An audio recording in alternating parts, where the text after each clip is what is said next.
Welcome to T-SAT. This is Bhushan Govindula.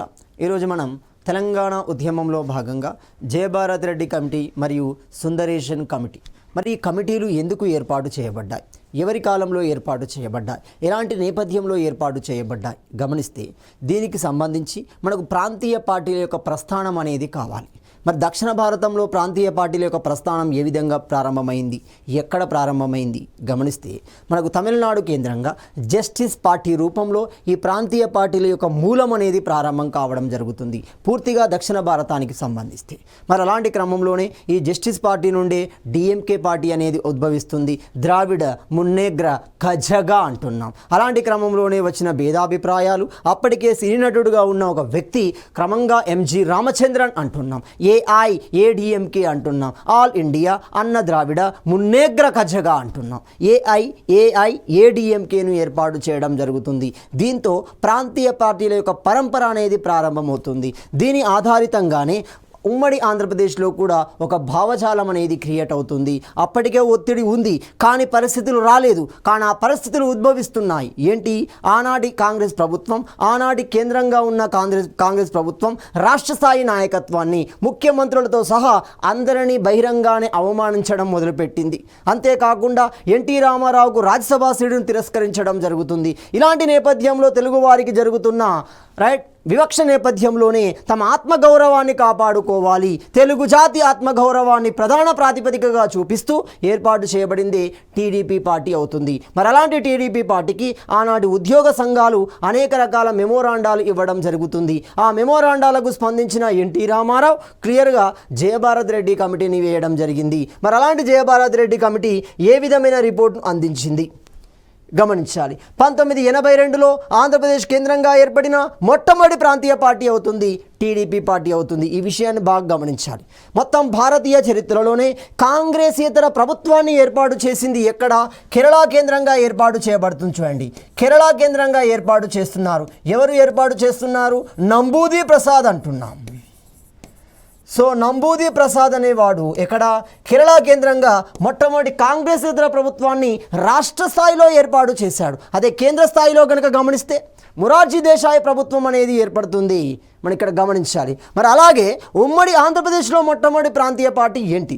ఆ మొట్టమొదటి ప్రాంతీయ పార్టీ టీడీపీ పార్టీ అవుతుంది. దాని పరంపరే మనకు వివిధ రకాల రూపంలోకి వస్తుంది. ఒక టీఆర్ఎస్ రూపంలో, ఒక లోక్సత్తా రూపంలో, ఒక ప్రజారాజ్యం రూపంలో, ఒక తెలంగాణ సాధనా సమితి రూపంలో, ఒక తల్లి తెలంగాణ రూపంలో, ఇలా వివిధ రూపాలలో ప్రాంతీయ పార్టీలు ఏర్పడ్డాయి. అందులో బలంగా ఉన్నవి TDP party, YSRCP party, Loksatta party, ఇలాంటి పార్టీలు మనకు బలంగా కనబడుతున్నాయి. సో ఇందులో మనం గమనిస్తే ప్రాంతీయ పార్టీ మొట్టమొదటి టీడీపీ ఏర్పడిన 6 నెలలలోపే ప్రభుత్వాన్ని కూడా ఏర్పాటు చేయగలిగింది. ఎంతటి ప్రజా ఆమోదం ఉందో మనం గమనించాలి. ఎందుకు ఆ ప్రజా ఆమోదం ఉంది అంటే తెలుగు జాతి ఆత్మగౌరవం అనేది అందులో కనబడుతుంది. అంటే తెలుగు జాతి ప్రజానికం యొక్క అభివృద్ధి అనేది అందులో కనబడుతుంది. కాబట్టి దానికి ప్రజానికం పట్టం కట్టడం జరిగింది. మరి అలాంటి టీడీపీ ప్రభుత్వం 1982లో మనకు టీడీపీ పార్టీ ఏర్పాటు చేయబడుతుంది. 1983 నాటికి అది ప్రభుత్వాన్ని ఏర్పాటు చేయడం జరిగింది. సో మరి అలాంటి దక్షిణ భారత చరిత్రలోనే సినీ నటుడు ఎంజి రామచంద్రన్ ఏఐఏడిఎంకే అంటున్నాం. మరి దీనివల్లనే అది ఏర్పాటు చేయడానికి కారణమవుతుంది. 1980 దశకంలో కేంద్ర ప్రభుత్వం రాష్ట్రాలపై చూసే విధానము ఎంత, మరి ఎందుకు ఏర్పడింది, ఎలాంటి నేపథ్యంలో ఏర్పడింది, ఆ విషయాన్ని గమనించాలి. ఒకటి, రామారావు రాజ్యసభ సీటును అప్పటి ప్రధానమంత్రి రాజీవ్ గాంధీ అంగీకరించకపోవడం. ఎందుకంటే అప్పటికే సినీ రంగంలో ప్రముఖ స్థానంలో ఉన్నాడు, ఒక అత్యున్నత శిఖరంగా కనబడుతున్నాడు ఎన్టీ రామారావు. అలాంటి ఎన్టీ రామారావుకి రాజ్యసభ సీటును అంగీకరించలేదు రాజీవ్ గాంధీ. అదేవిధంగా టంగుటూరి అంజయ్య ఎవరు? తెలంగాణ ప్రాంతం నుండి ముఖ్యమంత్రిగా పనిచేసిన వ్యక్తుల్లో ఒకరు. మరి మొత్తంగా తెలంగాణ ప్రాంతం నుండి ఎంతమంది ముఖ్యమంత్రులుగా పనిచేశారు ఆ విషయాన్ని గమనిస్తే మొదటిది కరీంనగర్లోని వంగారా ప్రాంతానికి చెందిన పివి నరసింహారావు అవుతున్నాడు, మర్రి చెన్నారెడ్డి అవుతున్నాడు, టంగుటూరి అంజయ్య అవుతున్నాడు. వీళ్ళు పూర్తి తెలంగాణ ప్రాంతానికి సంబంధించిన వ్యక్తులు. జలగం వెంగళరావును కన్సిడర్ చేయం. కాబట్టి అలాంటి టంగుటూరి అంజయ్యను రాజీవ్ గాంధీ అవమానపరచడం. సో దీంతో మనకు ఒక నిర్ణయానికి ప్రజానికం వచ్చింది. తమ ఆత్మగౌరవాన్ని మనం కాపాడుకోవాలి, తమ ప్రాంతీయ అభిమానాన్ని మనం కాపాడుకోవాలి. ఏ రూపంలో కాపాడుకోవాలి? ఒక పార్టీని ఏర్పాటు చేసి మనమేంటో ప్రభుత్వాలకు చూపించాలి, మన అవసరమేంటో ప్రభుత్వాలకు చూపించాలి అనే భావన ప్రజానికంలోకి బలంగా ఉంటుంది. ఈ విషయాన్ని బాగా క్యాచ్ చేసుకున్నారు ఎవరు? కోస్తా ఆంధ్ర ప్రాంతానికి సంబంధించిన కమ్మ, వెలమ. ఇక్కడ గమనించండి, అసలు ట్విస్ట్ ఇది కాదు.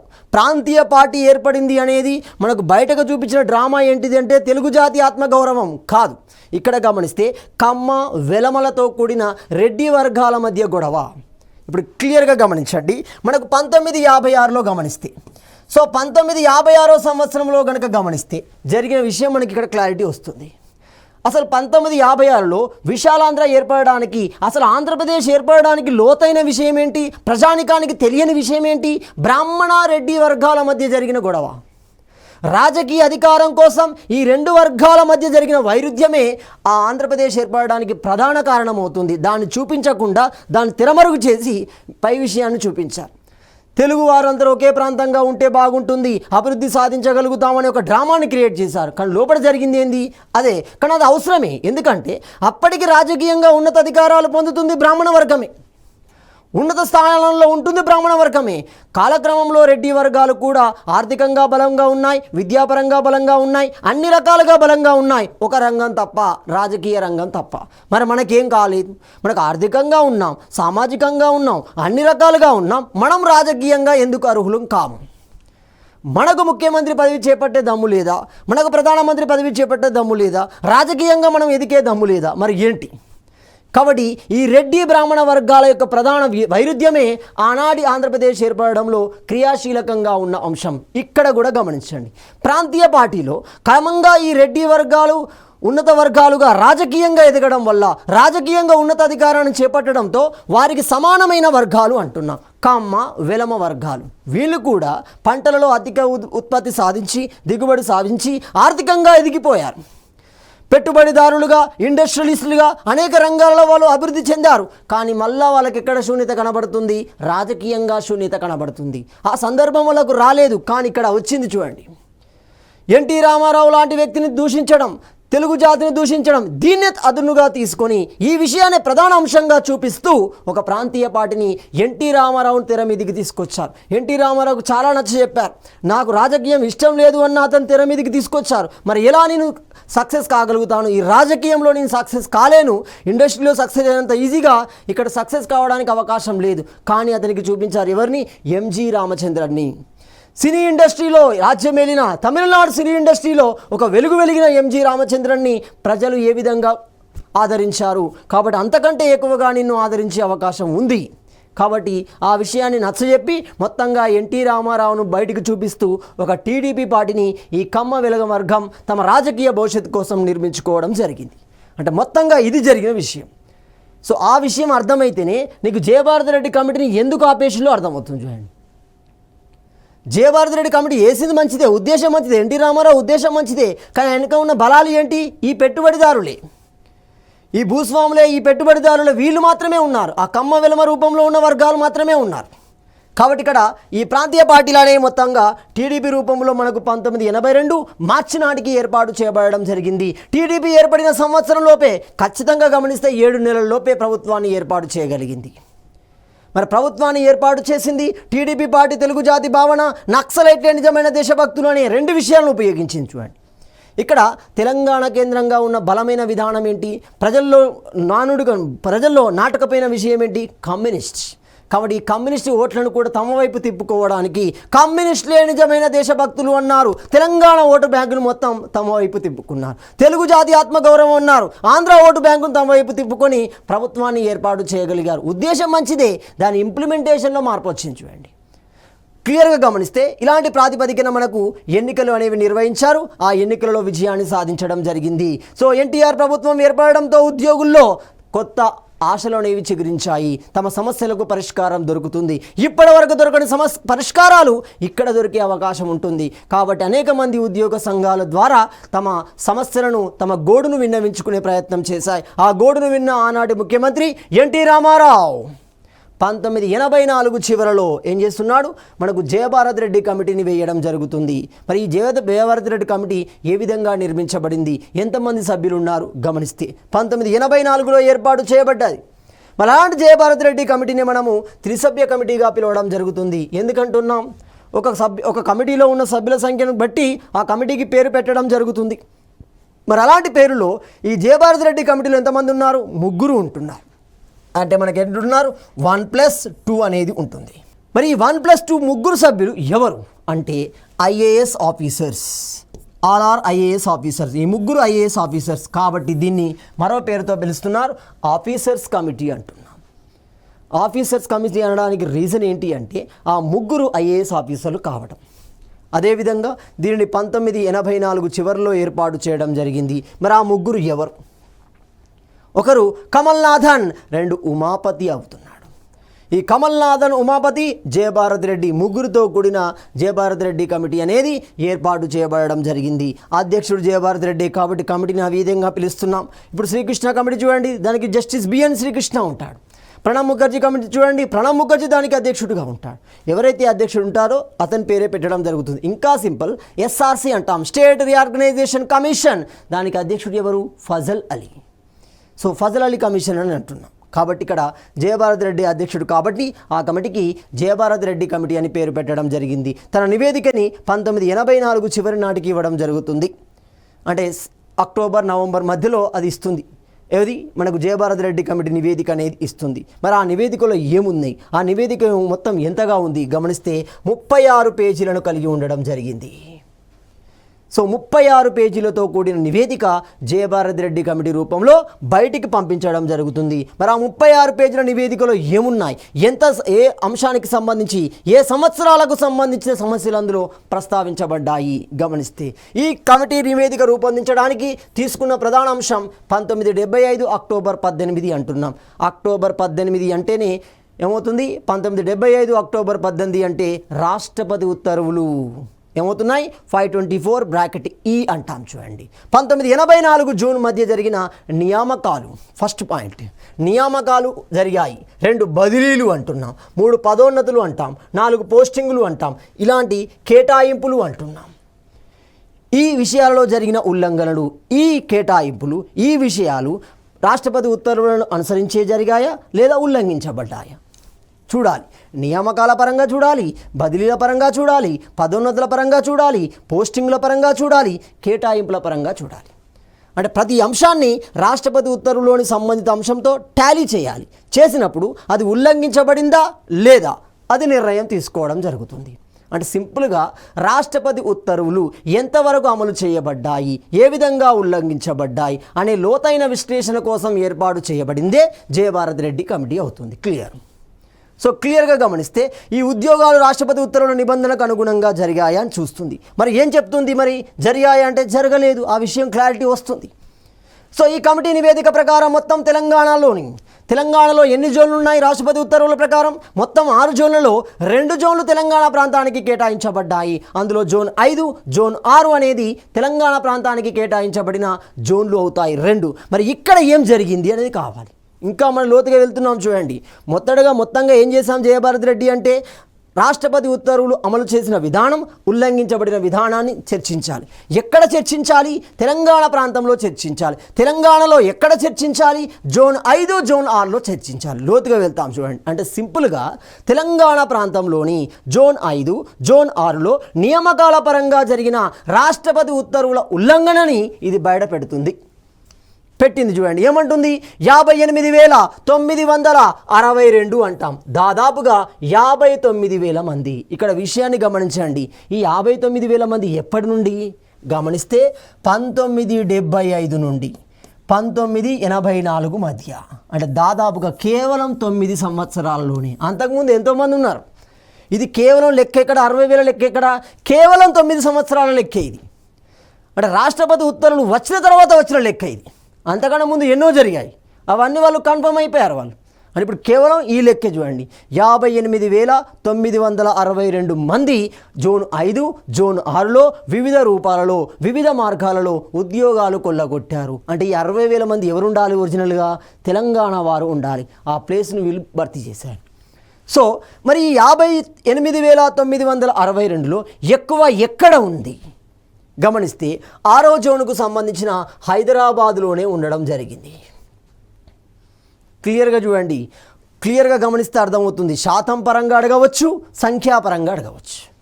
ఇప్పుడు క్వశ్చన్ ఏంటి అంటే జయభారత్ రెడ్డి నివేదిక ప్రకారం సంఖ్యాపరంగా కింద ఇవ్వబడిన జిల్లాలని వరుస క్రమంలో అమర్చండి అంటాడు. సంఖ్యాపరంగా వేరవుతుంది, శాతం పరంగా వేరవుతుంది. శాతం పరంగా అంటే ఆ జిల్లాలో ఉన్న జనాభా ఉద్యోగుల నిష్పత్తి ఆధారంగా తీసుకుంటారు. సో ఇక్కడ క్లియర్గా గమనించండి. సంఖ్యాపరంగా గమనిస్తే అత్యధికంగా అంటే 59, దాదాపు 59,000లో అత్యధికంగా ఎక్కడెక్కున్నారు అంటే హైదరాబాద్ కేంద్రంగా ఎక్కువగా ఉండడం జరిగింది. అంటే దాదాపుగా 22,722 మంది అక్కడ ఉన్నారు. సంఖ్యాపరంగా హైదరాబాదులో ఎక్కువగా ఉన్నారు. జోన్ పరంగా 6వ జోన్లో ఎక్కువగా ఉన్నారు. జోన్ పరంగా 6వ జోన్, జిల్లా పరంగా హైదరాబాద్లో 22,722 మంది ఉన్నారు. రెండవ మెజారిటీ ఖమ్మంలో కనబడుతుంది. 10,353 మంది ఉన్నారు. 10,353 మంది. ఆదిలాబాద్ కేంద్రంగా 5,099 మంది, అంటే దాదాపుగా 5,100 మంది మనకు కనబడుతున్నారు, ఒకరు తక్కువ. నెక్స్ట్ కరీంనగర్ కేంద్రంగా 4,638 మంది కనబడుతున్నారు. నిజామాబాద్ కేంద్రంగా 4,286 మంది కనబడడం జరుగుతుంది. రైట్, వీటితో పాటుగా నెక్స్ట్ గమనిస్తే మరి శాతం పరంగా గమనించండి. అక్కడ ఉన్న ఉద్యోగులకి ఆంధ్ర ఉద్యోగులకి మధ్య నిష్పత్తిని కనుక గమనిస్తే శాతం పరంగా అత్యధికంగా ఎక్కడున్నారు? ఖమ్మం జిల్లాలో కనబడుతున్నారు చూడండి. రెండోసారి అత్యధికంగా ఎక్కడ కనబడుతున్నారు? హైదరాబాద్లో కనబడుతున్నారు చూడండి. దీన్ని ఫోకస్ చేస్తారు క్వశ్చన్ చూడండి. అందరికీ నాకు జయభారత్ రెడ్డి కమిటీ తెలుసు, ఆ కమిటీలో వ్యక్తులు తెలుసు అంటే ఈ క్వశ్చన్ అడిగారు అనుకోండి పోతుంది. ఎక్కడ పుస్తకాలలో కనబడదు, ఇది పుస్తకాలలో నెట్లు కానీ ఎక్కడా కనబడదు. మనకు మనం ఊహించుకొని చేసుకోవాల్సిందే ఇది. కాబట్టి జయభారత్ రెడ్డి కమిటీ ప్రకారం ఇవ్వబడిన నివేదికలోని 58,962లో శాతం పరంగా క్రింద ఇవ్వబడిన జిల్లాలని వరుస క్రమంలో అమర్చండి అంటారు. బెంబేలు ఎత్తిపోవాల్సి వస్తుంది చూడండి. బాగా గమనించండి. ఇక్కడ 24% ఖమ్మంలో కనబడుతుందా, ఈ విషయాలు మనం గమనించండి. ఈ నివేదిక ప్రకారం సంఖ్యాపరంగా స్థానికేతరులు ఎక్కువగా ఉన్న జిల్లాలు వరుసగా ఇచ్చాం. మొదటి సంఖ్యాపరంగా ఎవరున్నారు? మొదటి స్థానంలో హైదరాబాద్, రెండో స్థానంలో ఖమ్మం, మూడో స్థానంలో ఆదిలాబాద్. నెక్స్ట్ గమనిస్తే శాతం పరంగా గమనించండి. సో ఈ నివేదిక ప్రకారం శాతం పరంగా ఎక్కువ స్థానికేతరులు కలిగిన జిల్లాలు అంటే ఆంధ్రులు కలిగిన జిల్లాలు ఏంటి? మొదటి స్థానంలో శాతం పరంగా ఖమ్మం, 2% హైదరాబాద్, 3% నిజామాబాద్ అవుతుంది. శాతం పరంగా అయితే ఖమ్మం మొదటిది, సంఖ్యాపరంగా అయితే హైదరాబాద్. మరి జోన్ పరంగా గమనిస్తే 6వ జోన్ అవుతుంది. నెక్స్ట్ గమనిస్తే ఈ నివేదిక ప్రకారం సంఖ్యాపరంగా స్థానికేతరులు తక్కువగా ఉన్న జిల్లాలు ఏంటి? మరి సంఖ్యాపరంగా ఎక్కువగా ఉంటే హైదరాబాద్, మరి తక్కువగా ఉంటే ఎక్కడ? అది మెదక్లో ఉండడం జరిగింది. ఎంతమంది? 1,424 మంది. వీళ్ళు ఎవరు? కేవలం 58,962 మంది జనాభాలో మాత్రమే, మొత్తంగా కాదు. అంటే దాదాపు 59,000 మందిలో 1,424 మంది మెదక్లో ఉన్నారు. కాబట్టి సంఖ్యాపరంగా ఇక్కడ తక్కువగా ఉన్నారు. రెండో తక్కువగా ఉన్న జిల్లా మహబూబ్ నగర్ ఏమవుతుంది? 1,489 మంది ఉన్నారు. సంఖ్యాపరంగా తక్కువగా ఉన్న రెండో జిల్లా. మరి శాతం పరంగా గమనిస్తాలి. మళ్ళీ రివర్స్ అవుతుంది చూడండి. మెదక్ పైకి కిందికి వస్తుంది, మహబూబ్ నగర్ పైకి వెళ్తుంది చూడండి. మహబూబ్ నగర్ 5.8. మొత్తం ఉద్యోగులలో స్థానికేతర ఉద్యోగుల శాతంలో తక్కువగా ఉన్న మొదటి జిల్లా మహబూబ్ నగర్ అవుతుంది. రెండవ జిల్లా మెదక్ అవుతుంది. ఇక్కడ ఒక విషయాన్ని గమనించాలి. మరి ఇప్పుడు ఉన్నాయి 33 జిల్లాలు కదా సార్. కాబట్టి ఇప్పుడు పరిణామాలను గమనించదు. ఇది ఎప్పటిది? మనకి 1984ది. ఖచ్చితంగా ఉమ్మడి జిల్లాల ప్రాతిపదికనే తీసుకుంటారు. కేవలం రాష్ట్రపతి ఉత్తర్వులో ప్రకటించబడిన జోన్ 5, జోన్ 6కు సంబంధించిన విషయాలను మాత్రమే, జిల్లాలో మాత్రమే తీసుకోవాలి. కాబట్టి ఇక్కడ మహబూబ్ నగర్ 5.8, మెదక్ అనేది 8గా ఉండడం జరిగింది. మరి సుందరేషన్ కమిటీ ఏంటి? మరి సుందరేషన్ కమిటీ ఎందుకు ఇచ్చారు? ఇప్పుడు క్లియర్గా చెప్పింది జయభారత్ రెడ్డి కమిటీ. కేవలం 9 సంవత్సరాల కాలంలోనే దాదాపు 60,000 మంది ఆంధ్ర ఉద్యోగులు తెలంగాణలోని 5-6వ జోన్లో స్థిరపడ్డారు ఉద్యోగులుగా. వాళ్ళను వెంటనే తొలగించండి. తెలంగాణ ప్రజానికంలో అవేర్నెస్ క్రియేట్ అయింది. ఈ 60,000 ఉద్యోగాలు మావే, మా ఉద్యోగాలను మీరు కొల్లగొట్టారు, వెంటనే వాళ్ళను తొలగించండి. తొలగిస్తే 60,000 మంది తెలంగాణ ప్రజానికానికి, యువతకి ఉద్యోగాలు వచ్చే అవకాశం ఉంది. కానీ రాజకీయ నాయకులు ఒత్తిడి తెచ్చారు. ఏ వర్గాలు? మళ్ళీ విలమ వర్గాలే, వాళ్ళ వర్గాలే. ఆంధ్ర ప్రాంతానికి సంబంధించిన సమాజం రాజకీయంగా ఒత్తిడి తీసుకురావడం జరిగింది. ప్రభుత్వం మీద ఒత్తిడి తీసుకొచ్చింది. ముఖ్యంగా ఎన్టీ రామారావు మీద ఒత్తిడి తీసుకురావడం జరిగింది. ఇది అన్యాయం, వారు సరిగా లెక్క కట్టలేదు, లెక్క కట్టడానికి సరి అయిన ప్రాతిపదికలు తీసుకోలేదు, కాబట్టి ఆ నివేదికను మనం పరిగణించాల్సిన అవసరం లేదు, అది తప్పుల తడకగా ఉంది, అదొక క్రైటీరియా తీసుకోకుండా తీసుకుంది, కాబట్టి దాన్ని మనం పరిగణలోకి తీసుకోవద్దు అన్నాడు. కాబట్టి ఏం చేయలేడు, అక్కడ రాజకీయాన్ని కాదనలేడు, ఇక్కడ తెలంగాణ సమాజాన్ని కాదనలేడు. కాబట్టి ఏం చేయాలి, క్లియర్గా అసలు జయభారతి రెడ్డి కమిటీ నివేదిక సరి అయినదేనా, దాన్ని సమీక్ష చేయడం కోసం ఏర్పాటు చేయబడింది సుందరేషన్ కమిటీ అంటాం. మొత్తంగా గమనిస్తే ఇది కాలయాపన చర్య అవుతుంది, చేయలేని పరిస్థితి చెప్పాలి కదా. సుందరేషన్ కమిటీ ఏమవుతుంది, జయభారతి రెడ్డి కమిటీ నివేదిక ప్రకటించిన తర్వాత ఆంధ్ర రాజకీయ నాయకుల ఒత్తిడి మేరకి జయభారతి రెడ్డి కమిటీ నివేదికను పునఃపరిశీలించడం కోసం సుందరేషన్ ఏకసభ్య కమిటీని ఏర్పాటు చేశారు. గిరిగ్లాని కమిషన్ ఏకసభ్య కమిటీ, సుందరేషన్ కమిషన్ ఏకసభ్య కమిటీ, జయభారతి రెడ్డి కమిటీ త్రిసభ్య కమిటీ, ఫజల్ అలీ కమిషన్ త్రిసభ్య కమిటీ. బాగా గమనించాలి. మరి ఈ ఏకసభ్య కమిటీ ఏం చేస్తుంది, ఈ కమిటీ నివేదిక ఆధారంగానే ప్రభుత్వం జీవో 610ని విడుదల చేయడం జరిగింది. మరి ఏమని చెప్తుంది ఈ సుందరేషన్ కమిటీ, జయభారతి రెడ్డి కమిటీ నివేదిక, ఆ నివేదికను రూపొందించడానికి తీసుకున్న క్రైటీరియా దాదాపు సరి అయినది అంటుంది. చెప్పలేదు, ఇక పూర్తిగా కాదు అని చెప్పలేదు, అవునకు దాదాపు సరి అయినది, ఎక్కువగా సరి అయినది, దాని యొక్క విలువ కరెక్ట్గానే ఉంది.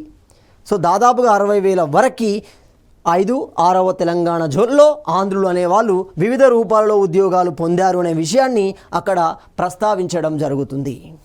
సో ఇప్పుడు క్లారిటీ వచ్చింది, అటు ప్రభుత్వానికి ఇటు తెలంగాణ సమాజానికి ఒక క్లారిటీ అనేది రావడం జరిగింది. ఏ క్లారిటీ వచ్చింది, మొత్తంగా రాష్ట్రపతి ఉత్తర్వులు అనేవి ఉల్లంఘించబడ్డాయి, వివిధ మార్గాలలో ఉల్లంఘించబడ్డాయి. మరి ఏ మార్గాలలో ఉల్లంఘించబడ్డాయి గమనిస్తే మనకు గిరిగ్లాని కమిషన్లో ఆ విషయాలు తేటతెల్లమవుతున్నాయి. సో మరి గిరిగ్లాని కమిషన్ ఏమని చెప్తుంది అంటే, ఈ కమిటీ ఇచ్చిన నివేదికలను పూర్తిగా క్షుణ్ణంగా చదివిన గిరిగ్లాని కమిషన్ అసలు ఈ రాష్ట్రపతి ఉత్తర్వులు ఏ రూపాలలో ఉల్లంఘించబడ్డాయి, ప్రధానంగా ఉల్లంఘించబడిన రూపాలను అది ప్రస్తావించడం జరుగుతుంది. అందులో మొదటి రూపాన్ని కనుక గమనిస్తే ఏంటి ఆ మొదటి రూపం అంటే, పోస్టులను అప్గ్రేడ్ చేయడం అనేది మొట్టమొదటి రూపం అవుతుంది. సో ఈ పోస్టులను అప్గ్రేడ్ చేయడం ద్వారా అందులో ఉన్న బహిరంగ పోటీలోకి ఆంధ్రులను నేరుగా తెచ్చే ప్రయత్నం చేశారు. ఇక్కడ విషయాన్ని గమనించండి, 58,962 అన్నాం, వీళ్ళందరూ బోగస్ సర్టిఫికెట్ల రూపంలో వచ్చారా అంటే కాదు. అందుకే ఎందుకు వీళ్ళని తొలగించలేకపోయింది ప్రభుత్వం అంటే, ఒకవేళ వీళ్ళు 59,900 అంటే 59,000 అనుకోండి, ఈ 59,000 మంది బోగస్ సర్టిఫికేట్ రూపంలో వస్తే నేరుగా వాళ్ళని తీసేయవచ్చు, మీ సర్టిఫికేట్ ఫేక్ అని మన ఉద్యోగంలో తీసేయవచ్చు. మరి ఎందుకు తీసేయలేకపోయింది ప్రభుత్వం అంటే, వాళ్ళు నిజాయితీగానే వచ్చారు. చూడండి, ఆ నిజాయితీలో అన్యాయం ఉంది. మళ్ళీ చూడండి, బహిర్గతంగా చూస్తే అది నిజాయితీగానే కనబడుతుంది, అంతర్గతంగా చూస్తే అన్యాయం కనబడుతుంది. ఏంటి అన్యాయం, జోనల్ వ్యవస్థకు తూట్లు పడవడం, జోనల్ వ్యవస్థలో లొసుగును ఉపయోగించడమే దీనికి అదవుతుంది. అందుకే ఇప్పటికీ ఆంధ్ర ఉద్యోగులు తెలంగాణ కేంద్రంగా ఉండడానికి ఇది బలమైన కారణం. దానికి వాళ్ళు ఏం చేయలేరు, ఏ న్యాయస్థానాలకు వెళ్ళినా అది ఖండించేస్తుంది, ఎక్కడికి వెళ్ళినా వాళ్ళే గెలుస్తారు. చూడండి, ఎందుకంటే వాళ్ళ సర్టిఫికేట్ క్లియరే, అన్ని క్లియరే. కానీ ఇక్కడ ఏం జరుగుతుంది, అక్కడ బహిరంగ విధానంలో ఉంది. అంటే ఇప్పుడు బాగా గమనించండి, జిల్లా స్థాయిలో ఉన్న 60-40లో ఇక్కడికి వచ్చారు వాళ్ళు, ప్రాబ్లం ఏం లేదు దానికి. ఏమని చెప్పింది ఆ 40, రాష్ట్రపతి ఉత్తర్వే చెప్తుంది ఏమని, బహిరంగ పోటీ ద్వారా అందులో పాలు పంచుకునే వ్యక్తులకి మెరిట్ ఆధారితంగా పోస్టులు నిర్ణయించబడతాయి. మెరిట్ ఆధారం కింద వచ్చినట్టే అందులోకి వస్తే, మెరిట్ ఆధారం కింద అలా చూపించాడు అంటే మెరిట్ ఆధారం కింద వచ్చినట్టే. ఇప్పుడు ఏం చేశారంటే ఈ పోస్టులను ఇందులోకి మార్చారు. చూడండి, ఇప్పుడు చూడండి, జిల్లా స్థాయిలో 80-20 అంటున్నాం, రాష్ట్ర స్థాయిలో అంటే సింపుల్గా మనం జోనల్ గెజిటెడ్ ఆఫీసర్లో 60-40 అంటున్నాం. ఇప్పుడు చూడండి, ఈ పర్సంటేజ్ ఇట్లా మార్చుకుంటూ పోవడం. ఇప్పుడు దీని మధ్యలో ఏమున్నది, 70-30 లేదు. జోనల్ స్థాయిలో ఉన్న నాన్ గెజిటెడ్లోకి, అంటే ఇప్పుడు జిల్లా స్థాయిని గెజిటెడ్ నాన్ గెజిటెడ్లోకి మారుస్తారు. ఆ పోస్ట్ని ఎట్లా మార్చవచ్చు అంటే దాని యొక్క బేసిక్ పేని పెంచుతారు. బేసిక్ పేని పెంచడం ద్వారా ఒక జిల్లా స్థాయి పోస్టు అనేది అప్గ్రేడ్ చేయబడి అది నాన్ గెజిటెడ్ పోస్టుగా మారిపోతుంది. నాన్ గెజిటెడ్ పోస్ట్గా ఎప్పుడైతే మారిందో అది ఎప్పుడు ఎలాగొస్తుంది చూడండి. అప్పుడు ఒరిజినల్గా అది 80-20లో ఫుల్ఫిల్ కావాలి, కానీ అది ఎలాగపోతుంది 70-30లోకి ఫుల్ఫిల్ అవుతుంది. అంటే ఈ 80లో ఉన్న 10 ఇక్కడికి వచ్చినట్టే కదా, 30లోకి వచ్చినట్టే కదా. చూడండి, ఇట్లా వాళ్ళు ఏం చేశారంటే పోస్టును అప్గ్రేడ్ చేయడం ద్వారా వారికి అవసరమైన రంగాలలో ఎక్కువ పోస్టులు ఎక్కడైతే ఉన్నాయో అలాంటి పోస్టులను అప్గ్రేడ్ చేయడం ద్వారా ఆంధ్రులకు ఎక్కువ అవకాశాలను సృష్టించడం జరిగింది. సో ఈ ఆంధ్రులకు ఎక్కువ అవకాశాలను సృష్టించడం ద్వారా వాళ్ళు బహిరంగ పోటీ విధానానికి సంబంధించిన విధానంలో వాళ్ళు నియామకం కావడం జరిగింది. కాబట్టి వీళ్ళని తొలగించలేకపోయింది. చూడండి, వాళ్ళు న్యాయస్థానాలకు వెళ్ళారు. న్యాయస్థానంలో తీర్పు అనేవి చాలా సంవత్సరాలు పట్టడం ద్వారా వాళ్ళు ఇక్కడే ఉన్నారు, ఇక్కడే రిటైర్ అయి వెళ్ళిపోయారు. సో ఇలా మనకు జరిగింది. అంటే మనకు నేరుగా చెప్పినప్పటికీ ప్రభుత్వం వాళ్ళని తొలగించలేకపోవడానికి ప్రధాన కారణం అనేది మనకి గిరిగ్లాని కమిషన్లో చెప్పబడుతుంది. చూడండి, ఒకటి అంటున్నాం. రెండో విషయాన్ని కనుక గమనిస్తే పేరా 14, ఇది ఇంకో రెండో విషయం. చూడండి, పేరా 14 అనేది చాలా ఇంపార్టెంట్. 14 అంటాం. ఈ పేరా 14 అనేది చాలా చాలా ఇంపార్టెంట్. ఇది రెండో ఉల్లంఘన. ఈ 59,000 మందిలో కనబడే వ్యక్తులు ఈ పేరా 14 ద్వారా వచ్చిన వ్యక్తుల్లో వీళ్ళొకరు. ఫస్ట్ మెజారిటీ పోస్ట్ అప్గ్రేడ్ చేయడం ద్వారా బహిరంగ పోటీ విధానం ద్వారా వచ్చి భర్తీ చేయబడిన ఆంధ్రులు ఇందులో కనబడ్డారు. ఒకటి. రెండోది గమనిస్తే పేరా 14 ఉల్లంఘనలు అంటున్నాం. పేరా 14 ఏంటి? రాష్ట్రపతి ఉత్తర్వులు కొన్ని ఉద్యోగాలకి, కొన్ని రంగాలలోని ఉద్యోగాలకి, కొన్ని సంస్థలలోని ఉద్యోగాలకి అప్లై చేయబడవు. ఇక్కడ క్లియర్గా చెప్పించండి. అవి ఏంటో అక్కడ పేరా 14లో ఉన్నాయి. కానీ ప్రభుత్వం ఏం చేసిందంటే రాత్రికి రాత్రి జీవోలు తీసుకొచ్చి ఈ సంస్థలోకి, ఈ కార్యాలయంలోని ఉద్యోగాలు రాష్ట్రపతి ఉత్తర్వుకు రావు అని చెప్పింది. అక్కడ చెప్పిన వెసులుబాటు ఏంటి అంటే కాలక్రమంలో మార్చుకుంటూ వచ్చాయి. 528 జీవో కానీ, 529 జీవో కానీ, 527 జీవో కానీ, 526 జీవో కానీ ఇలాంటివే చూడండి. ప్రభుత్వం ఏం చేశాడు? హడావిడిగా ఏం చేసింది? కావలసిన రంగాలలో కావలసిన ఉద్యోగాలను సృష్టించడం కోసం జీవోలు తీసుకొచ్చి ఈ సంస్థ, ఈ కార్యాలయం రాష్ట్రపతి ఉత్తర్వులోకి రాదు.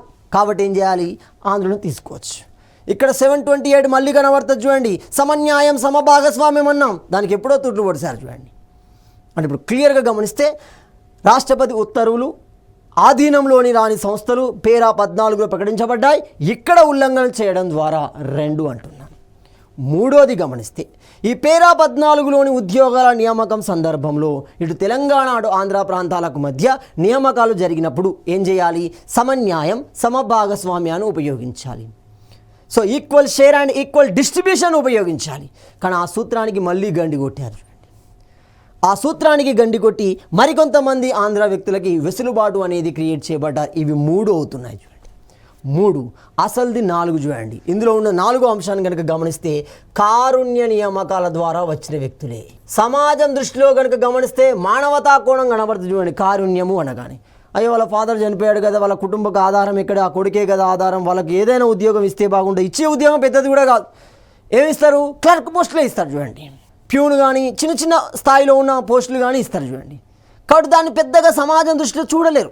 ప్రభుత్వం దృష్టిలో కూడా దాన్ని పెద్ద భూతద్దం పెట్టి చూడాల్సిన అవసరం లేదు. కానీ భవిష్యత్తులో వాడు ఏమవుతాడు? క్లర్క్ కాస్త స్థానంలోకి వెళ్ళిపోతారు, రిటైర్ అయ్యే వరకు ఒక హోదాలోకి వెళ్ళిపోతారు. చూడండి, సో ఇప్పుడు క్లియర్గా గమనిస్తే ఈ కారుణ్య నియామకం అవుతుంది. ఈ కారుణ్య నియామకాలు కూడా వివిధ రూపాలలో ఉల్లంఘించబడ్డాయి. లేని కారుణ్య నియామకాలను సృష్టించారు. ఉద్దేశపూర్వకంగానే కారుణ్య నియామకాలను సృష్టించడం జరుగుతుంది.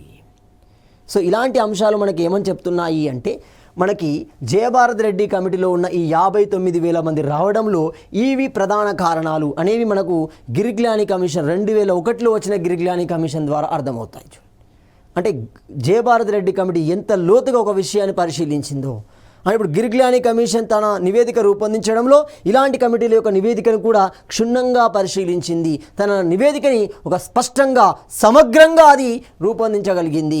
మనకు ఇక్కడ క్లారిటీ వస్తుంది. సో మొత్తంగా తేటతెల్లమైంది ఏంటి? 5-6 జోన్లలో ఆంధ్ర ఉద్యోగులు ఉన్నారు అనేది, అది క్లారిటీ.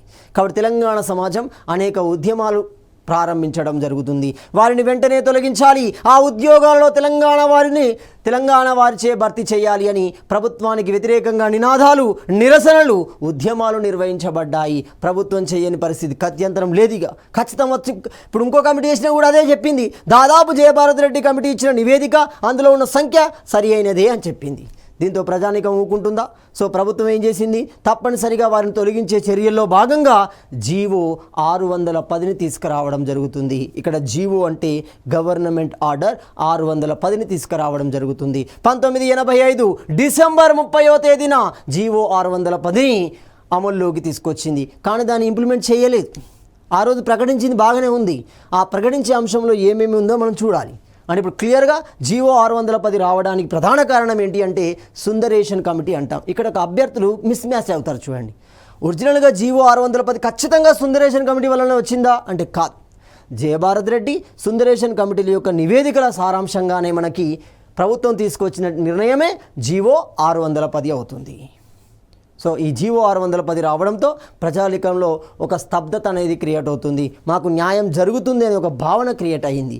కానీ 610ని అమల్లోకి తీసుకురాలేదు. ప్రభుత్వాలు కాలయాపన చేసుకుంటూనే వెళ్ళాయి. ఇలాంటి క్రమంలోనే ఈ కాలయాపన 1985 నుండి 2014 వరకు కొనసాగుతూనే ఉంది. 20 సంవత్సరాలు కొనసాగుతూనే ఉంది చూడండి. సో ఇలా మనకి జయభారత్ రెడ్డి సుందరేషన్ కమిటీలు తెలంగాణ కేంద్రంగా ఆంధ్రుల యొక్క వలసలు, ఆంధ్రులు ఉద్యోగాలు పొందిన విధానాన్ని క్షుణ్ణంగా స్పష్టంగా వివరించడం జరిగింది. సో తదుపరి అంశాలను మనము తదుపరి వీడియోలో చర్చించుకుందాం.